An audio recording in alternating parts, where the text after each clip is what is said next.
بسم اللہ الرحمن الرحیم۔ جو قرآن کے سلسلے میں ہم نے PIL سپریم کورٹ میں داخل کی ہے، اس کے بعد سے تمام مولوی حضرات اہل سنت ہو یا شیعوں کے مولانا ہو، وہ مسلسل ہمارے سلسلے میں کمنٹس دھرنے پردرشن اور ہم سے اپنی پرانی دشمنی نکالنے میں آمادہ ہے۔ میں صرف ان سے یہی کہنا چاہوں گا، خصوصی طور پہ اپنے شیعہ علماء کرام سے،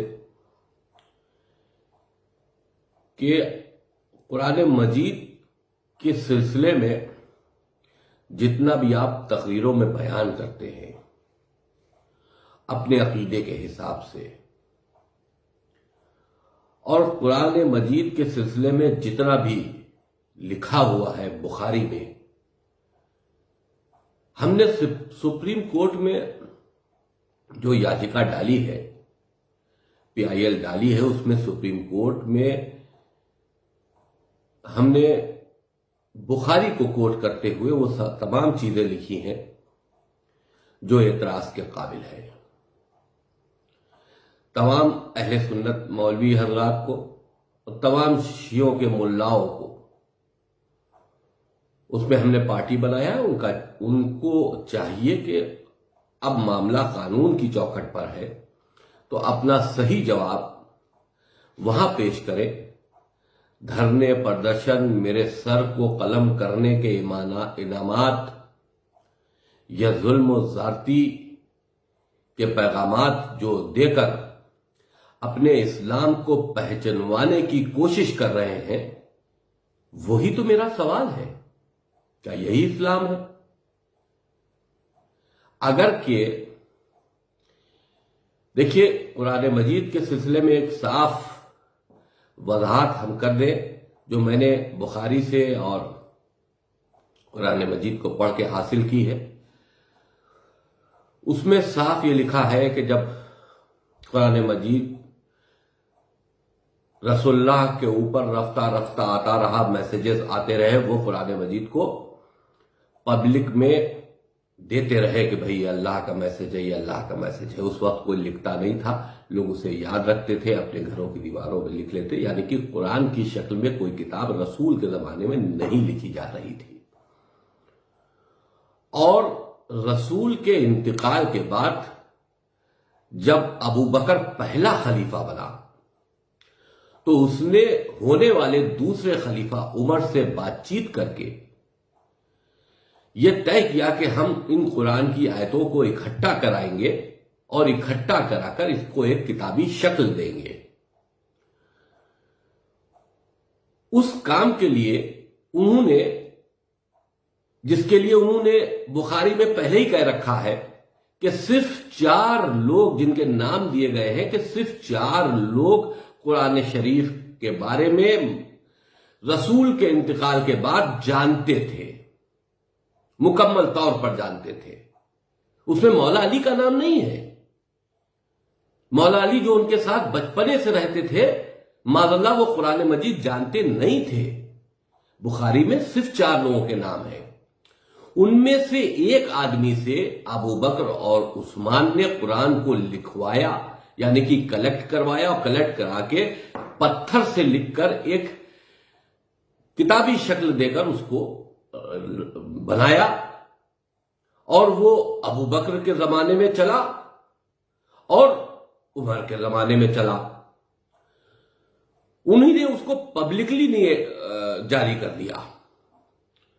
وہ قرآن مجید اس عمر کے مرنے کے بعد حفصہ کے گھر میں رکھ دیا گیا، جو پروفٹ محمد کی 4تھی بیوی تھی۔ اس کے بعد دور عثمان آیا۔ دور عثمان میں قرآن مجید کو لکھنے کی بات ہوئی، اور یہ کہا گیا کہ بہت سے قرآن یہاں چل رہے ہیں، تو عثمان نے حفصہ کیا سے وہی قرآن منگوایا جو ابو بکر اور عثمان نے لکھوایا تھا۔ منگوایا اور منگوا کر اس کی 4 جلد کروائی، کاپیاں کروائی، اور وہ حفصہ کا قرآن مجید حفصہ کو واپس کر دیا۔ اور ان چاروں قرآن مجید کو رائج کر دیا اور یہ کہہ دیا کہ اس کے علاوہ کوئی دوسرا قرآن مجید نہیں ہے، جس کے پاس ہے وہ جلا دے، یعنی کہ قرآن مجید کو جلانے کا حکم دینے والا تیسرا خلیفہ عثمان تھا۔ اور کتابی شکل میں جو لوگ اس وقت بھرم پیدا کر رہے ہیں کہ اللہ کی طرف سے کتابی شکل میں قرآن آیا اور اعتراض ہو رہا، نہیں، کتابی شکل میں آیا ہوتا تو کوئی اعتراض نہیں کرتا، چاہے اس میں کچھ بھی لکھا ہوتا۔ رسول آیتیں بیان کرتے گئے، اس کے بعد آیتوں کو اکٹھا بعد میں رسول کے مرنے کے بعد میں آیتوں کو اکٹھا کیا گیا اور ان کو جمع کر کے ایک کتابی شکل دی گئی۔ اب جمع کرنے والے کون تھے؟ کیا وہ آل رسول تھے؟ نہیں، صحابیوں میں سے تھے۔ آل رسول حضرت علی علیہ السلام جب اپنا قرآن عمر کے دربار میں، ابو بکر کے دربار میں لے کے گئے، جب قرآن ڈھونڈا جا رہا تھا تو انہوں نے اس قرآن کو منع کر دیا کہ ہم کو حضرت علی کا قرآن نہیں چاہیے۔ ہم نے تمام مجلسوں میں یہ سنا ہے کہ جو قرآن حضرت علی دینے گئے تھے، جو خلیفاؤں نے وہ قرآن نہیں لیا، وہ قرآن اب جب ہمارے امام کا ظہور ہوگا تو ان کے ہاتھ میں ہوگا، اگر کہ وہ قرآن جو امام علی کا ہے اور وہ آخری جو ہمارے امام ہیں ان کے ہاتھ میں ہوگا اور وہ ظہور کریں گے، تو یعنی کہ کچھ نہ کچھ تو اس قرآن میں غلط ہے، تبھی تو وہ صحیح قرآن لائیں گے، یا تو یہ عقیدہ غلط ہے، اور اگر عقیدہ صحیح ہے تو پھر یہ قرآن غلط ہے۔ قرآن کو لکھنے والے 3 خلیفہ اور پبلش کرنے والے 3 خلیفہ اور اس پہ قرآن کی مہر لگانے والے 3 خلیفہ، اور ان تینوں خلیفاؤں نے اس قرآن مجید کو جاری کیا۔ اب کہا جاتا ہے کہ ٹھیک ہے، کتاب عثمانی جس کو ہم قرآن مجید بھی کہتے ہیں، اس کو کتاب عثمانی بھی کہتے ہیں کیونکہ عثمان نے اس کو جاری کیا تھا۔ اگر کہ کہا یہ جاتا ہے کہ رسول کے بعد یہ سب واقعہ ہوا ہے، تو آل رسول نے کبھی بھی اس پر کوئی نکتہ چنتی نہیں کی، اس پر کوئی آبجیکشنز نہیں کیے، تو ہم کون ہوتے ہیں اس پہ آبجیکشنز کرنے والے؟ بہت سی ایسی مصلحتیں تھیں مولا علی کے زمانے میں جس کو مصلحتاً انہوں نے اس پر خاموشی اختیار کی۔ اگر کہ جو عثمان نے قرآن جاری کیا تھا، اگر کہ اس قرآن کو رائج کر دیا جاتا، جاری کر دیا گیا تھا، اس کو حضرت علی روک دیتے اور جو ان کے پاس قرآن تھا اس کو جاری کرتے، تو اسلام میں 2 قرآن ہو جاتے۔ سمجھداری کا فیصلہ کرتے ہوئے حضرت علی نے اپنے حق کو مارتے ہوئے ان خلیفاؤں کے قرآن کو پر کوئی آپتی نہیں کی اور اسی کو قرآن مان لیا۔ ہم یہ نہیں کہہ رہے کہ مکمل قرآن غلط ہے، ان کی کچھ آیتیں کیونکہ یہ سیدھے نہیں آئی ہیں، رسول نے لکھی بھی نہیں ہے، رسول کے خاندان سے لی بھی نہیں گئی ہیں، یہ خلیفاؤں نے لکھوائی ہیں، تو اگر اس میں کوئی شک کی گنجائش ہو رہی ہو تو ہم اس پر شک کر کے ہم اس پر بات کر سکتے ہیں، کیونکہ یہ خلیفاؤں کی لکھی ہوئی کتاب ہے۔ ہم معذاللہ رسول سے سوال نہیں کر سکتے، لیکن ہم ان خلیفاؤں سے سوال ضرور کر سکتے ہیں۔ اگر کہ یہ بات کہی جائے کہ آل رسول نے اس بات کو کبھی خود توجہ نہیں دی یا کبھی خود اس پر اعتراض نہیں کیا، تو میں تمام شیعہ مولویوں، تمام شیعہ حضرات سے پوچھنا چاہتا ہوں کہ اعتراض تو انہی نے خلیفاؤں پہ بھی نہیں کیا تھا۔ پہلے خلیفہ چن کے آ گئے، رسول کی میت پڑی رہی، اس پہ شرکت نہیں کی اور چناؤ کر کے چن لیے گئے۔ دوسرے خلیفہ بھی بن گئے، تیسرے خلیفہ بھی بنا لیے گئے، چوتھے نمبر پر حضرت علی کا نام لایا گیا۔ انہوں نے چوتھا نمبر قبول کیا، جبکہ ان کو پہلا خلیفہ رسول ڈکلیئر کر کے گئے تھے، لیکن ان کے ساتھ ناانصافی ہوئی، لیکن انہوں نے اعتراض نہیں کیا۔ تو پھر ہم لوگوں کو چاہیے کہ پہلے ہم تینوں خلیفاؤں کو مانیں، پھر چوتھے خلیفہ حضرت علی کو مانیں، اور پھر پہلے امام حسن سے شروع کریں، دوسرے امام ہم امام حسین کو مانیں، پہلے خلیفاؤں کو مانیں، کیونکہ ہمارے اماموں نے کبھی ان پر اعتراض نہیں کیا، تو ہم کو بھی ماننا چاہیے۔ بڑے شرم کی بات ہے، شیعہ مولویوں سے ہم توجہ فرما رہے ہیں، شیعہ مولویوں کی ہم توجہ چاہتے، بڑے شرم کی بات ہے۔ آج تم ان شہزادی کے قاتلوں کی پیروکاری کر رہے ہو، آج تم ان ظالموں کی پیروکاری کر رہے ہو جنہوں نے شہزادی کے گھر میں آگ بھی لگائی ہے، شہزادی کی ملکیت بھی چھینی ہے، آج ان کی پیروی کر رہے ہو۔ قرآن مجید کے سلسلے میں میں نے بات کیا کہہ دی؟ آپ نے ہماری زبان کاٹنے کے لیے، ہمارا گردن کاٹنے کے لیے، ہم کو اسلام سے بے دخل کرنے کے لیے تمام فتوے دے دیے۔ آج ہمارے شیعہ بھائی زیادہ تعداد میں جوشیلے ہو گئے ہیں، اور وہ زیادہ تعداد میں آگے بڑھ رہے ہیں، ان کو کیا نہیں معلوم کہ کس کی پیروکاری میں جا رہے ہو؟ عمر، ابو بکر، عثمان کی پیروکاری میں جا رہے ہو۔ جس پر تمہارا عقیدہ لعنت بھیجنے کا ہے، تم اس کی پیروکاری میں جا رہے ہو۔ قرآن تو ایک آڑ کی بات ہے، اور قرآن کے سلسلے میں جو میں نے باتیں کہی ہیں وہ جائز باتیں اس لیے ہے کہ قرآن میں دو طرح کی آیتیں ملتی ہے، ایک انسانیت کے لیے اچھے سندیش دیتی ہیں اور ایک انسانیت کے لیے برے سندیش دیتی ہیں۔ ہم نے یہی بات کہی ہے، جو انسانیت کے لیے اچھے سندیش دیتی ہیں وہ تو اللہ کے سندیش ہے، لیکن اللہ انسانیت کے لیے خراب، بے تکے، ظلم زیادتی سے بھرے کوئی بھی کلام نہیں کر سکتا۔ یہ میرا عقیدہ ہے، میرے اللہ کا عقیدہ ہے۔ ہم اپنے اللہ کے اوپر عقیدہ رکھتے ہیں، اپنے رسول پر عقیدہ رکھتے ہیں، اور ان کے ذریعے جو قرآن مجید کی آیتیں اتاری گئی اس پر عقیدہ رکھتے ہیں، لیکن کتاب عثمانی پر چیلنج کرتے ہیں۔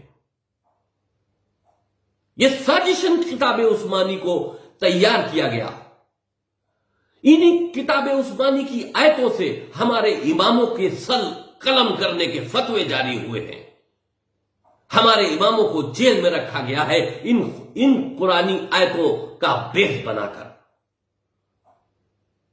ہم کو بھولنا نہیں چاہیے کہ ہم کیا کر رہے ہیں۔ 1400 سال پہلے اگر کسی نے آواز نہیں اٹھائی تو اس کا مطلب ہے اس حق کی بات کی آواز کوئی نہیں اٹھانے والا ہے۔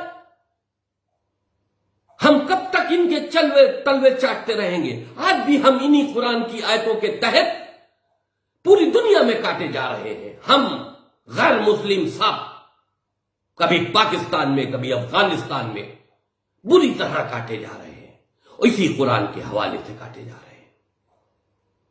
قرآن ایک وہ کتاب ہے جو چھوٹے موٹے انسان کی یا کسی چھوٹے موٹے عالم کی نہیں ہے، یہ اللہ کی کتاب ہے۔ اللہ جب بندوں سے کلام کرتا ہے تو اپنی اس لینگویج میں کلام کرتا ہے، اپنے ان وچاروں کے ساتھ میں کلام کرتا ہے جو پورے انسانوں کے لیے ہو، خاص کر کے کچھ لوگوں کے لیے فیور میں ہو، خاص کر کے کچھ لوگوں کے لیے خلافت میں۔ ہمارا اللہ ایسی دوہری نیتی اپنا نہیں سکتا۔ لاؤ مولا علی کا قرآن، ہم تو کہتے ہیں، چلیے میں رٹ واپس لیتا ہوں، ہم چیلنج کرتے ہیں شیعہ مولوی حضرات سے، عالم دین سے، جو 26 آیتوں کے سلسلے میں ہم نے رٹ داخل کی ہے، اگر ان 26 آیتوں کا عمل آل رسول نے، یعنی کہ پہلے امام سے لے کے آخری امام تک اپنی زندگی میں انہی نے اس کو کر کے دکھایا ہو، اپنی عملیہ زندگی میں اس پر ان لوگوں نے اس پر اپنے سے جوڑتے ہوئے کوئی عمل کیا ہو اور کتاب میں لکھا ہو ہماری، ہم کو لا کے دو، ہم آج اس PIL کو واپس کریں گے۔ قرآن مجید ہم اہل بیت کو کہتے ہیں بولتا قرآن ہے. جو قرآن بول رہا ہے وہ ان آیتوں پر عمل نہیں کر رہا ہے، اور جو قرآن خاموش ہے، کتاب کی شکل میں ہے، اس سے تم یہ امید رکھ رہے ہو کہ جو اس میں لکھا ہوا ہے سب صحیح ہے. اعتراض تب نہیں تھا جب رسول لکھتے تھے، اعتراض تب نہیں تھا جب اللہ کی طرف سے آتی. اعتراض اس لیے ہے پیدا ہوتا ہے کہ اس کو لکھنے والے خلیفہ تھے، ڈھونڈوانے والے خلیفہ تھے. ہم لوگوں کو اس سے دور رکھا گیا تھا. آج ان کے مرچیں اسی لیے لگی ہے کہ ان کی سازش پکڑی جا رہی ہے. انہی نے خاکہ کیچا تھا دنیا میں انسانی آتنکواد کو پیدا کر کے اور پوری دنیا پر چڑھائی کر دینے کا، پوری دنیا میں قتل و عام کر دینے کا. اس کا سہارا انہی نے قرآن شریف میں چھوٹی چھوٹی سورے ڈال کر، چھوٹی چھوٹی آیتیں ڈال کر لیا ہے. ہم ان آیتوں کو چیلنج کر رہے ہیں کہ یہ راشٹر کے ہت میں نہیں ہے. اس سے راشٹر کو نقصان ہے، ہماری دیش کی سرکشا کو نقصان ہے، ہمارے مسلمان نوجوانوں کو نقصان ہے. تو لوگوں کا اعتراض ہو رہا ہے. جس کو اعتراض کرنا ہے سپریم کورٹ میں جا کر داخل یاچکا میں اپنا حلف نامہ لگائے اور اعتراض کرے.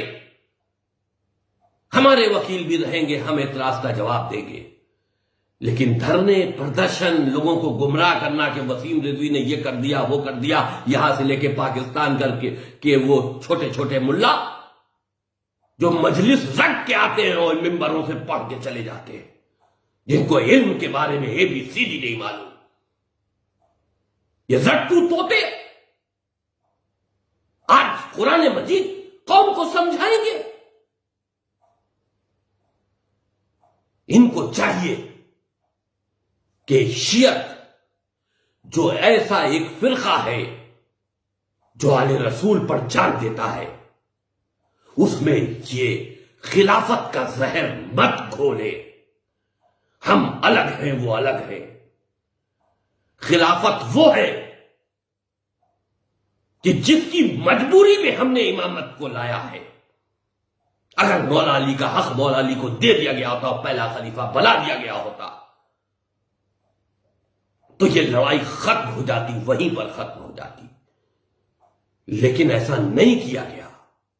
یہ سازش تھی ان تینوں خلیفاؤں کی اور رسول صلی اللہ علیہ وسلم کی دو بیویاں عائشہ اور حفصہ، ان سب کی سازش تھی.